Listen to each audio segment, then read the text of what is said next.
Years since I was up here on the stage at E3 showing you the first true motion controller, the PlayStation 2 iToy. As an engineer, I'm very excited about the technology we're going to show off today. It far surpasses anything you can get on the market now. We've been hard at work on this interface technology for a few years, and our goal is to add to the PS3's interactive capabilities. We want to enable a completely new set of experiences for PlayStation 3. So, what I have in my hand here is a prototype of a new controller.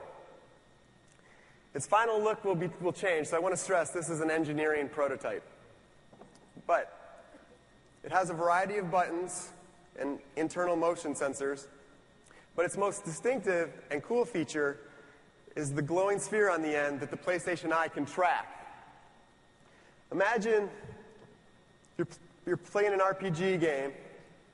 You choose fireball spell, the color in your hand changes, and then you throw to cast your spell. But rather than listening to me just talk about it, let's get started showing you some tech demos of what this thing can do. We're not going to show any video at all. Everything you're going to see is live technology demonstration. Anton's going to demo, and I'm going to explain what's happening on screen. Hey, guys. So actually, I want to point out, on the sides up here, you can see video from different angles of Anton as he plays. So this first demo, what we have is like a virtual television set with a PlayStation Eye, just like we have set up here on stage. So you can see when Anton moves the controller here, the controller moves one-to-one just as he moves. In order to let you see this better, Anton, if you can turn on the video on the television there, we're putting the PlayStation Eye's video on this virtual TV, so you can see as Anton moves, it moves exactly as he moves. This is true one-to-one tracking. This is the first time you've ever been able to do this. And we can show this better than anyone else because we have the video from the PlayStation Eye. That racket is actually in the virtual world. It's in Anton's hand. It's still hard. So, of course... No way. So sports are kind of a no-brainer, but you could hold anything in your hand. I do want to point out, notice how fast it's tracking his motions. All right, let's try this. Yes.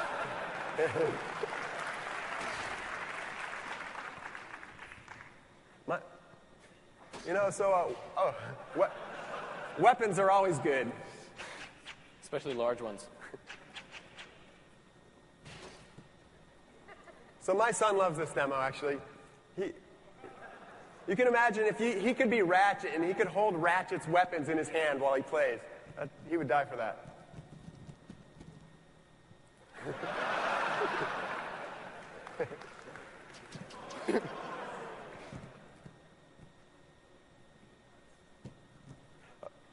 Okay, we have a flashlight now. Notice we have true 3D pointing. He can move around and point from any position or angle here. Okay, the flashlight's pretty cool, but do you have anything with a little more firepower, maybe? Oh, yeah. A foam dart. Nice shot, though. All right, more firepower. Now we're talking. Gold Desert Eagle. So, of course, the PlayStation, this new controller, and motion control in general, people have thought are more of a casual experience. And we expect very great casual experiences. But we also want to enable some more gamers games. We think that'll be a great use of this controller, too. So if you want to switch to first-person shooter mode, Anton can actually move around the room and point and shoot things. My hands weren't so jittery I could actually hit something. We learned from iToy that buttons are needed for some experiences. There's some experiences you can do without them, but some experiences there's just no other way to do. There's really no other way to do this without a trigger. It just wouldn't feel right. Okay, so let's see anything else? I think we got one more thing. This is always difficult. Oh, yeah. So you can imagine the kind of special effects we could overlay with the video and the graphics here. Now, we're going to switch gears completely here. This next demo, it may look simple, but it's one of the hardest things to do precisely. Anton is effectively reaching into the scene, bridging the gap between the real and virtual worlds. This is the foundation for the ultimate sandbox. You could build anything in this. The game development is really excited about this because the possibilities are limitless here.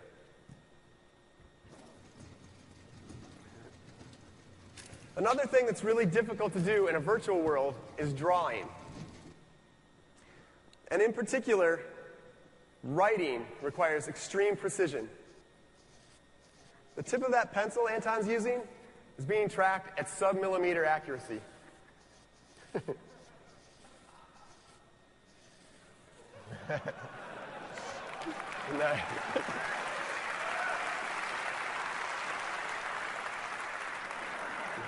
So the pencil shows off the precision really well, but for something a little more artistic, Anton's going to move on to some more paintbrushes here. He's actually metering out the amount of paint that's being put on the canvas using the analog trigger right now. Nice.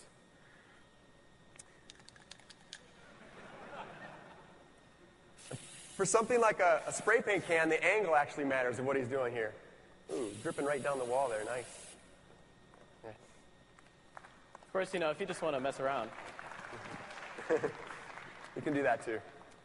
So drawing is a kind of fundamental capability, but it doesn't have to be used literally. Let's see what else we got. You could use it instead, say, to lay out a path of objects. I'll help it out. You could always try again. Better. Other things that use drawing are selection. Selection is one of the keys to something like a real-time strategy game. Finally, we have an interface on a console that lets us do real-time strategy. Here you can see Anton's lassoing troops, and then he draws a path for them to follow.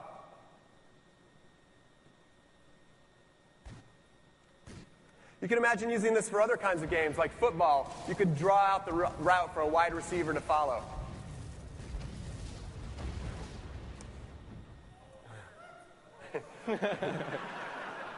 Blurring the lines between RTS and first-person shooter here. We already showed first-person shooter once. I'm going to show you some character control, actually. So as you can see here, my motions are mapped directly onto the character. When I move my sword and shield, he moves them exactly as I do. Hey, everybody. Of course, this is no good if you can't hit anything. So we've all seen lots of demos with swords and shields before, but the kind of precision Anton's getting here with the tip of that sword is just crazy. Tickle, tickle, tickle. Of course, we can do all the standard moves. We can thrust high, low, sweep, hit high. And this is one of my favorites.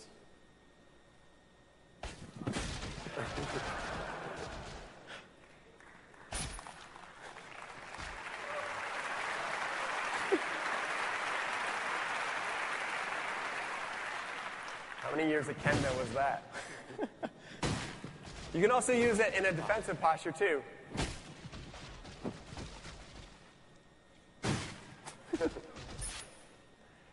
Now this is a little bit different. Now we've shown you, you can see one-to-one Anton's hands moving, and the virtual hands move exactly as he does. You can point and throw, no problem. You could reach around an enemy that's coming at you. He's doing behind the back. You can really do anything you want with this. Let's see here. Ooh. Now we're going to finish off with everyone's favorite in our lab's interface here, the archery mechanic. He reaches behind his back, pulls out an arrow, and knocks it.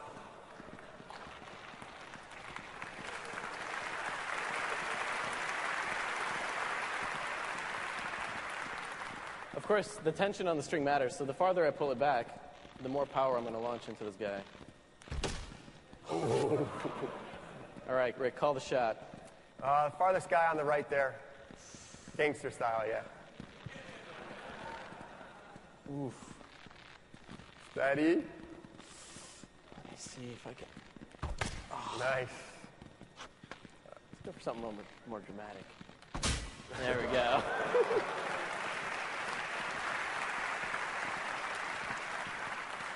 All right, last shot, last shot. All right. If you can't see here, Anton's actually dropping down to one knee, Robin Hood style, to finish this last shot. Camera has no problems tracking him when he does that. All right. Well, I hope these real-time tech demos sparked your imagination. It certainly sparked the imagination of our development community. We're looking forward to sharing more about the motion controller with you in the near future. Thank you, everyone. Thank you.